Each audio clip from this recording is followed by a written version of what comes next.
All right. I think I'm live. My Facebook camera is being a little funny today. Here we go. Okay. Hi, everybody. Hello, fellow Type 1s. This is Dr. Jody, and today I'm going to answer the question, why is it so hard to get a high blood sugar level down at night? Such an important one to understand. Perhaps you're just finding me, or perhaps you've been following me every day in these Facebook Lives that I've been doing since our lockdown world began back in March. So this is about my 70th, I think, 75th. And I am here passionately helping anybody struggling with type 1 diabetes to get off the high and low blood sugar roller coaster and figure out how to confidently live a healthy life with more balanced blood sugar levels. So, if you are just finding me, I've had type 1 for 40 years and I have a bunch of courses. I help patients online, I do virtual calls and all that. And I come live on Facebook right around 3 o'clock Pacific, 6 o'clock Eastern, depends when I finish with my patients. And I'm going to talk to you today about why it's so hard to get a high blood sugar level down at night. Okay, there is my Dex beeping. I'm a little bit low right now. Let's see. But I already just had some fruit, so I'm good. And I don't have that much insulin on board, so I'm not that worried about my low because all lows are not created equal, which I've talked about in one of my past videos.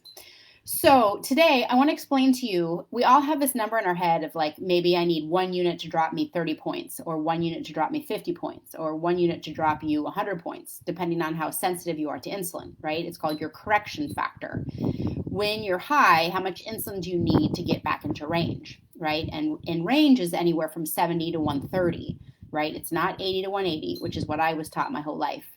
150 and above is not necessarily a healthy number for most people with type 1. So 70 to 130 is really the goal. And, 70 to 120, some people say 70 to 140, but that is the mindset that I help you really not only grasp, but I teach how to get there, right? Because it's really hard to get there if you haven't received the proper education. And if you feel like getting your blood sugar levels in range is really hard, it's very common that people feel that way because we haven't received good education. I mean, I was in your shoes for decades feeling like, why don't my doctors answer my questions? And so that's why I've built this whole business on how to help you get the right education that you need. So, correction factors don't work the same during the day as they do at night because our level of insulin resistance or insulin sensitivity varies depending on what time of day it is.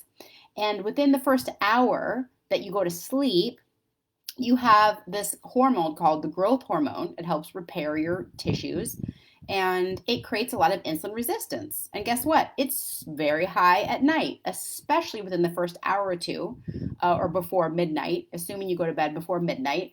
The early hours of the night as you fall asleep, it's going to be at its highest. So if you go to bed super high and you try to correct and then go to sleep, it's really going to be like hours and hours before that insulin works. So I always recommend that if you're high at nighttime, you should do a correction and then do a brisk walk, stay up for half an hour, jump around, have a little dance party. I have a mini trampoline. You can do sit-ups. Anything, when you move your body, you make your insulin work faster. And you want to really do what you can to get your highs down before you go to bed. Okay.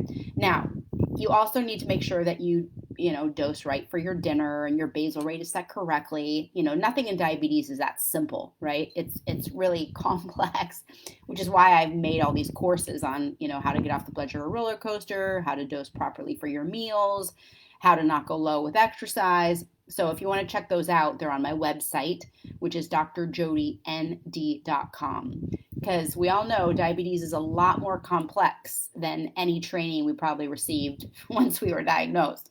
So that is the difference I'm trying to make in the world. So I want you to know that if you have a high at night, you really just any movement you can make before you go to bed. So you do your correction, assuming you need a correction, right? Maybe you dose too late for your dinner and your dinner dose just hasn't worked yet. That's called insulin stacking, right? When you have insulin in your system, but then you give yourself more because you're annoyed that you're high, but then eventually you have a scary low. You don't want to do that. So The point, though, is that I just want you to understand that if you're high at night, it's going to be hard to get it down while you're sleeping, and growth hormone is why. So if you're looking for help, if you want your A1C closer to 6, 6.5, 6, or even in the 5s, my classes can really help you, so you can check them out.